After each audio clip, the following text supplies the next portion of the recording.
du coup, alors moi, je me présente, je m'appelle Eugénie Besque, je suis thérapeute et coach en développement personnel. L'une de mes spécialités, moi, c'est vraiment le stress. Le stress, l'Ayurveda aussi beaucoup, médecine traditionnelle ancestrale indienne. En tout cas, je m'appuie sur toutes ces connaissances-là pour, euh, pour aujourd'hui.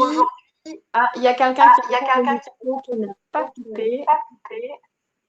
Hop, alors, je vais juste prendre 2 secondes pour couper le micro. Vous m'excusez. Yes, super.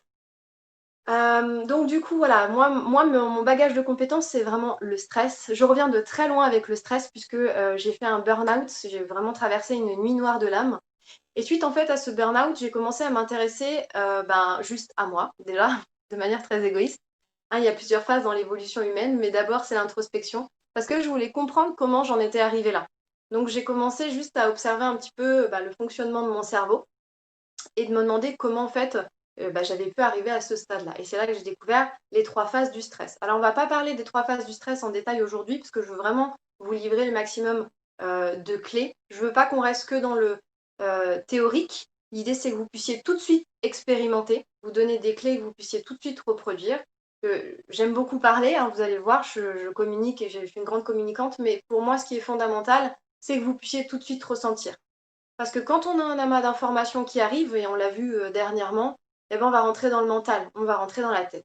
Et quand on est dans la tête, ben, on n'est pas dans le corps. C'est pas possible d'avoir l'attention sur les deux pôles. Okay. Donc l'idée, c'est de vous donner le maximum de clés pour que vous puissiez pratiquer. Donc déjà, qu'est-ce que le stress? Le stress, en fait, c'est un phénomène physiologique extrêmement naturel et extrêmement sain, okay, de base. Si on revient un petit peu des années en arrière, à l'époque de l'homme préhistorique, le stress, c'était quand on était chasseur, pêcheur, cueilleur. C'était quelque chose qui nous sauvait la vie, en fait, qui active le système nerveux sympathique, mais on y reviendra, et qui nous permet simplement de prendre la fuite. Okay, si on avait un ours en face de nous qui arrivait, il fallait bien là soit se défendre, d'accord, donc attaque, soit prendre la fuite très très loin. Bon, la plupart du temps, on prenait quand même la fuite. Okay, mais et donc, en fait, toute cette énergie-là, dont on avait besoin pour prendre la fuite, eh bien, elle était activée par le stress. Donc, physiologiquement, qu'est-ce qui se passait? Toute l'énergie qui était destinée à votre cerveau, je vulgarise, hein, mais à votre cerveau et à votre ventre, okay, donc à la digestion, elle partait directement dans vos jambes pour vite vous carapater. Okay, ça, c'est le mécanisme du stress. Le problème, c'est qu'aujourd'hui, en fait, ce stress-là, aujourd'hui, on n'a plus d'ours qui nous menacent, on n'a plus d'éléphants, de choses comme ça qui nous mettent en danger. Aujourd'hui, ce qu'on a, c'est des charges de travail qui n'arrêtent pas d'augmenter, c'est la perfection sociétale où on doit être le meilleur, c'est le challenge, c'est la compétition, la concurrence, etc. C'est des réunions où on doit parler en public et ça nous met une pression énorme. Voilà, c'est toutes ces choses-là. Pareil à la maison, là avec le Covid, les mamans qui doivent gérer les devoirs, leur travail, etc. Voilà. Donc ça c'est vraiment notre stress du moment. Okay, le stress, il est multifactoriel, c'est-à-dire qu'il vient d'absolument partout, tout le temps. Il est aussi, encore une fois, comme je l'ai dit précédemment, très individuel.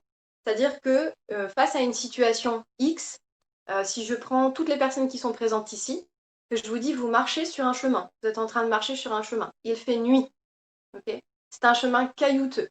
Et d'un coup, vous apercevez quelque chose d'assez long, d'assez sinueux par terre. C'est très fin, ok, et en fait, vous êtes pris de panique tout de suite. Ça, c'est le stress. Vous allez vous dire qu'est-ce que c'est.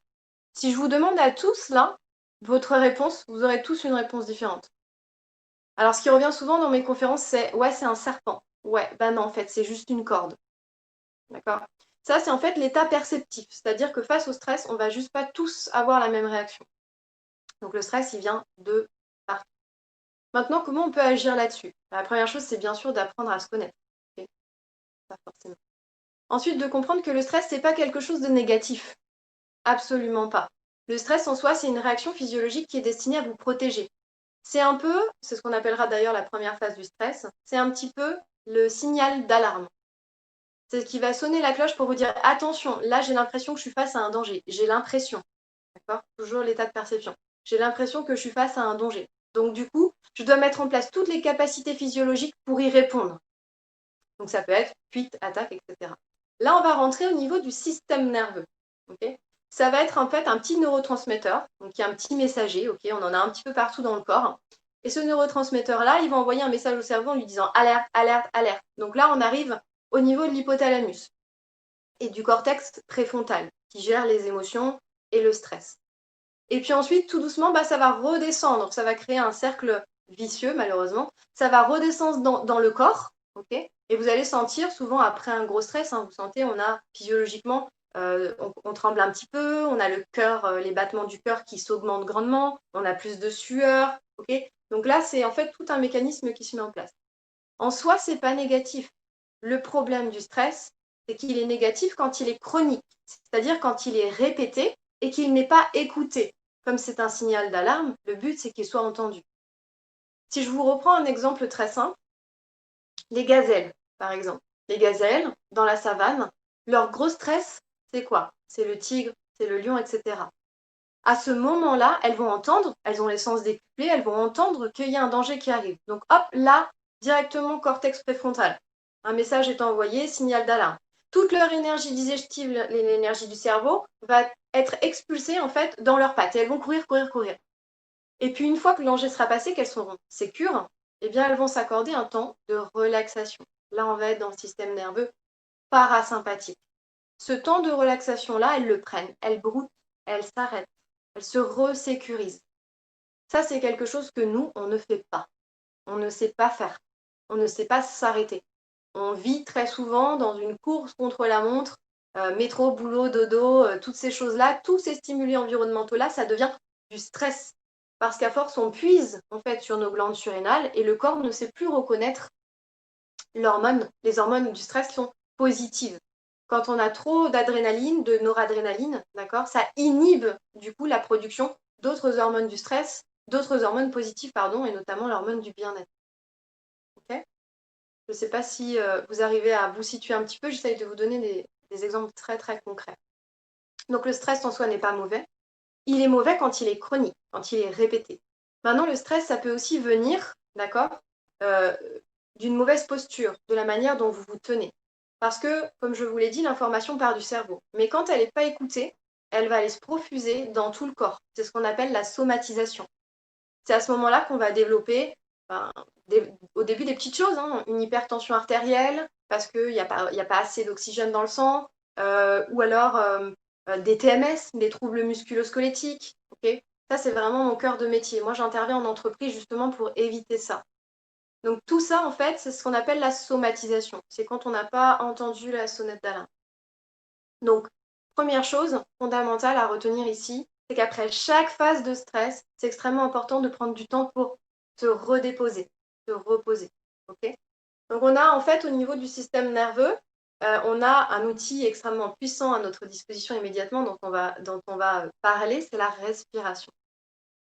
Le stress, il vient du système nerveux, enfin des deux systèmes en fait. Il y a deux systèmes, mais on va vraiment parler ici du système nerveux autonome.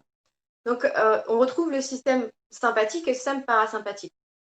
Le sympathique, c'est celui qui gère les fonctions de fuite-attaque, okay, c'est-à-dire je me carapate quand je suis attaquée. Et ensuite, naturellement, après, le corps est bien fait.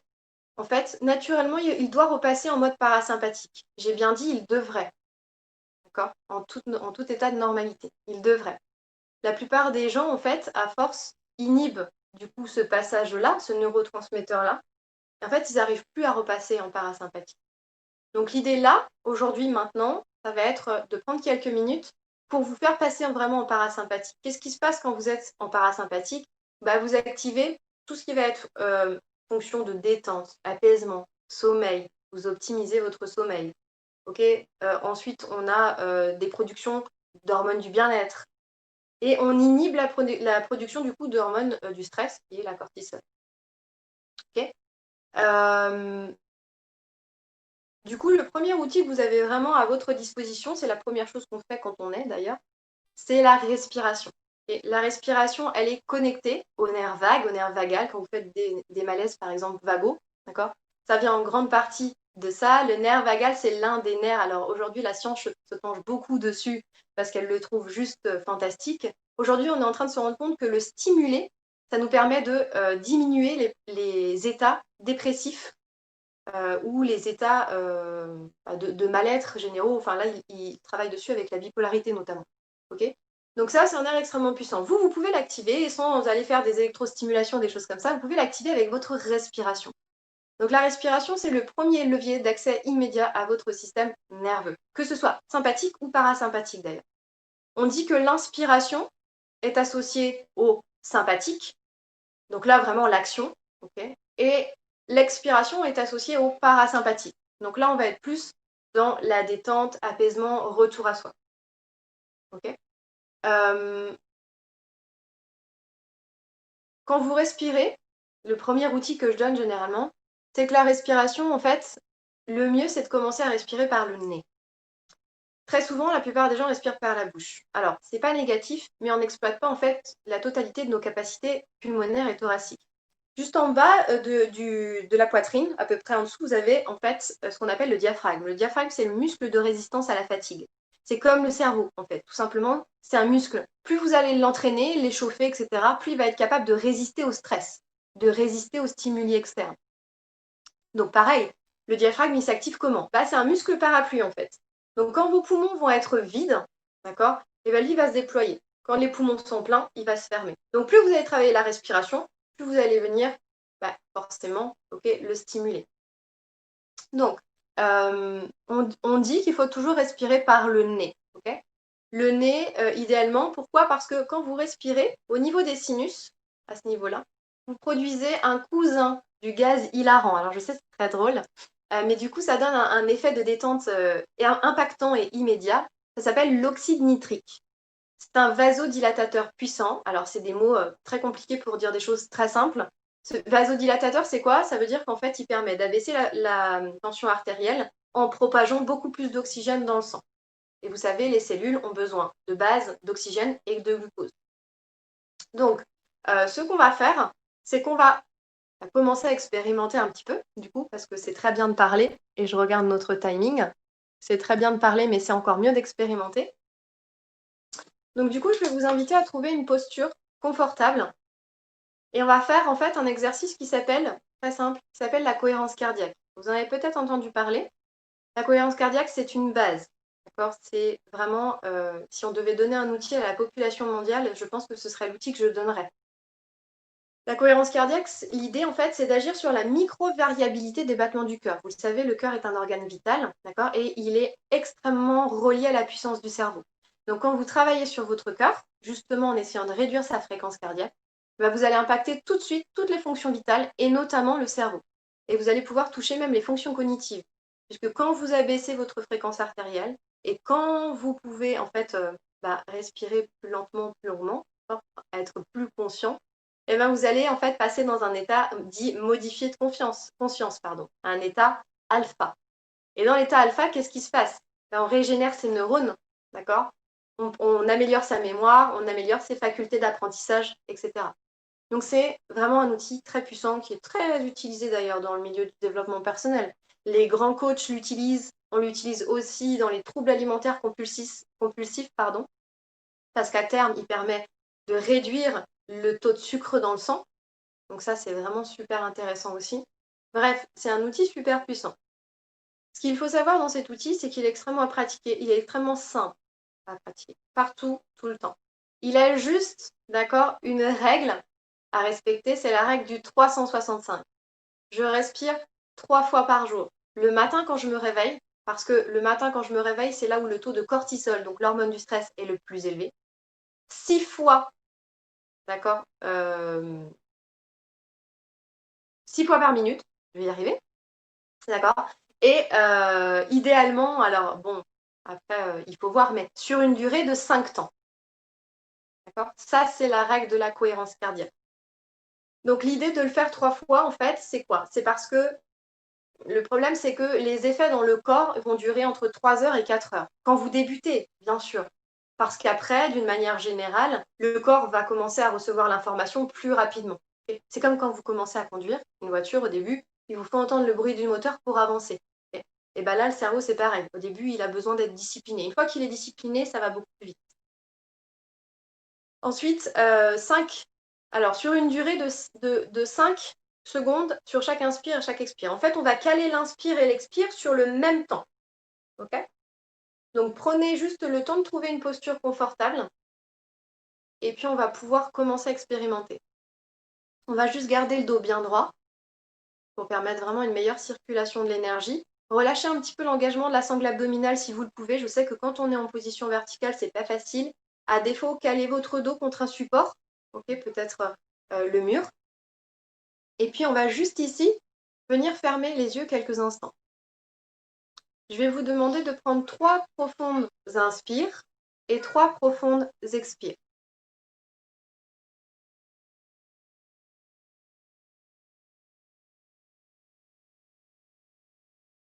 On respire bien par le nez.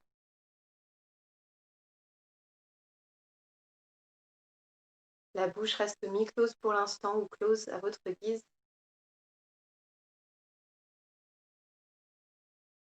Et sur chaque expire, on essaye de revenir un petit peu plus à l'intérieur de soi.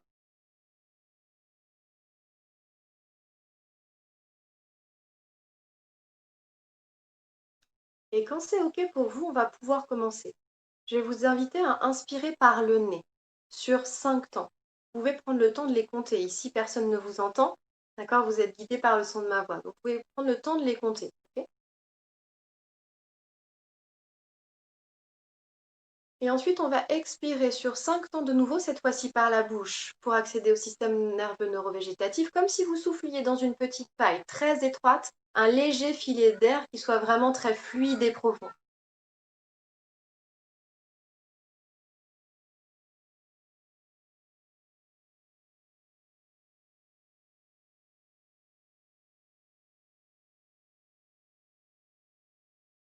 Et on continue comme ça, elle inspire sur 5 temps par le nez, bouche close.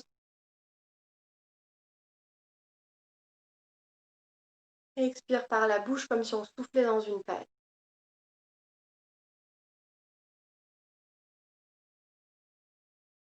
Et à chaque fois, on essaye vraiment de laisser le nombril se rapprocher de la colonne. À chaque fin d'expiration,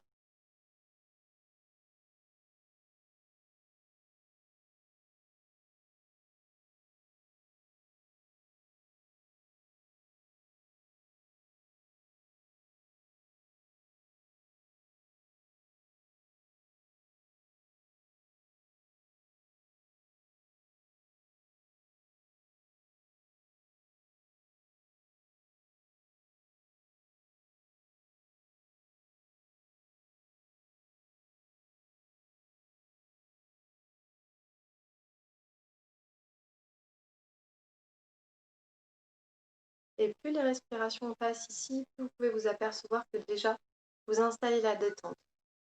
Vous revenez à l'intérieur de vous. Prenez le temps de vous déposer dans l'instant. Vous prenez le temps de vous ancrer.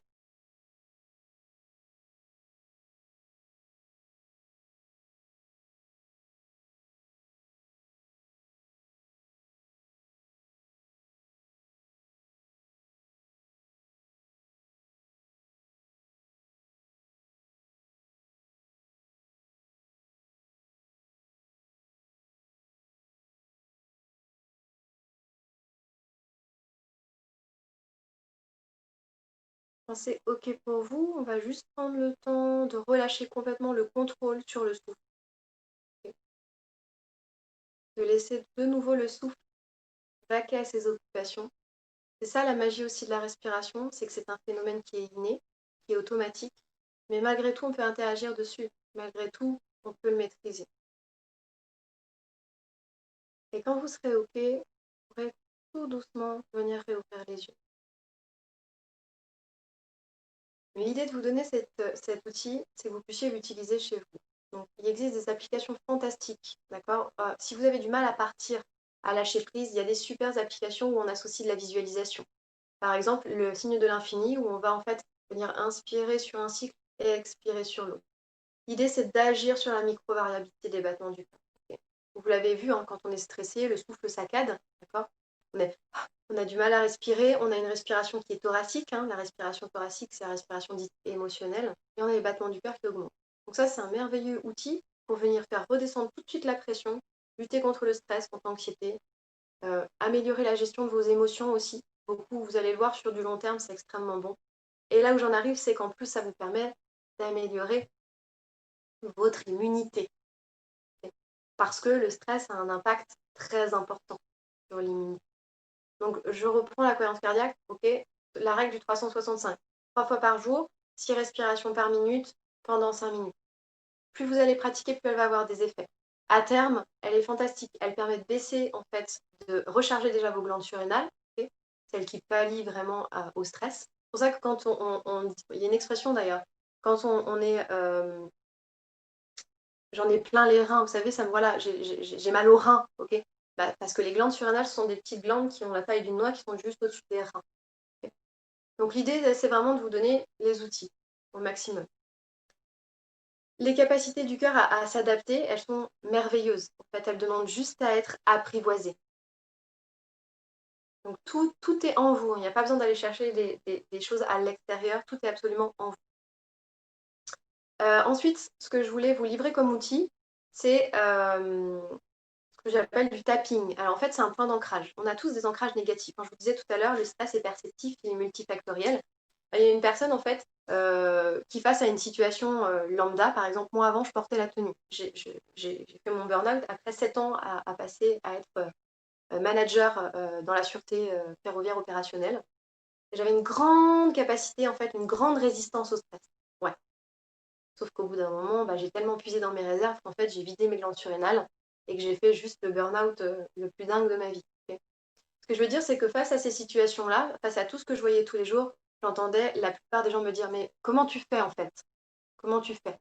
On est juste tous différents. La seule chose sur laquelle en fait on peut agir, c'est vraiment cette faculté-là, cette réponse et cette perception. Donc, si je suis face à une situation difficile, je peux agir dessus. Comment? Première chose avec mon souffle. Deuxième chose avec mes ancrages. Okay, on a tous des ancrages négatifs. Les ancrages négatifs, ce sont en fait des perceptions qui ont été ancrées de manière inconsciente dans le corps, suite à des situations, des souvenirs, des chocs, des traumas, ou juste des choses qui ne nous ont pas plu en étant enfant et qui sont restées, parce que le corps a une mémoire extrêmement forte. Chaque cellule a une mémoire extrêmement puissante. Donc ces ancrages-là, ils font qu'à face à des situations des fois qui paraissent anodines, eh ben, on va avoir une réaction de stress disproportionnée. Donc ça, ce qu'on appelle les ancrages. Donc en fait, on peut agir sur les ancrages. Je vais vous donner aujourd'hui une technique extrêmement simple, d'accord, qui va être de stimuler le thymus. Okay, donc le thymus, c'est une petite glande qui est située en haut du sternum. Et en fait, c'est une glande lymphoïde. C'est une glande qui est responsable en grande partie de notre immunité. La lymphe, c'est le petit liquide qui nettoie votre corps de toutes ces toxines. Quand la lymphe va mal, okay, généralement, vos globules blancs vont très mal. Les globules blancs, ce sont les soldats du corps. Okay. Donc l'idée, c'est de venir la stimuler. Comment? Très simplement. Ça fait partie de l'EFT, l'Emotional Freedom Technique, une technique de libération émotionnelle qui a été vient des États-Unis, en fait, qui permettait aux soldats américains de sortir des chocs post-traumatiques. L'idée, c'est quoi? C'est de venir tapoter. Je vous invite à expérimenter derrière votre écran. On va juste venir tapoter. Qu'est-ce qu'on fait en faisant ça? Eh bien, en fait, on vient stimuler un méridien, d'accord? Mais ça, Valérie vous en parlera beaucoup mieux que moi après. Ça vient de la médecine chinoise, mais pas que, ça existe aussi beaucoup en Ayurveda, on appelle ça les points marma. On va venir en fait stimuler, du coup, le point marma, le méridien et le thymus. Donc en fait, qu'est-ce qu'on fait? On booste notre immunité et en plus, on installe un ancrage positif. Quand on tapote, l'idéal, c'est de tapoter vraiment avec bienveillance, okay, doucement, et d'instaurer aussi un ancrage positif avec une affirmation positive.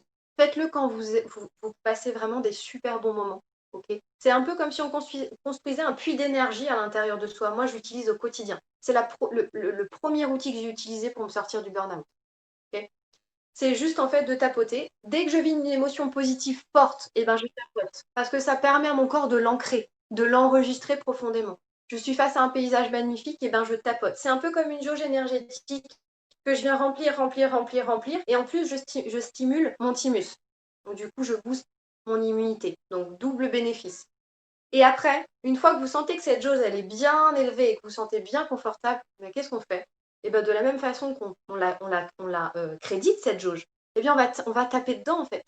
Ok, je suis face à une situation de stress, je tapote. Comme ça, je relâche un petit peu. Vous allez voir, hein, tout de suite, c'est hyper efficace. Au bout de 2-3 minutes, on sent déjà les battements du cœur qui redescendent. À ça, vous couplez une bonne respiration, on inspire profondément par le nez, on expire profondément par la bouche, et c'est vraiment magique.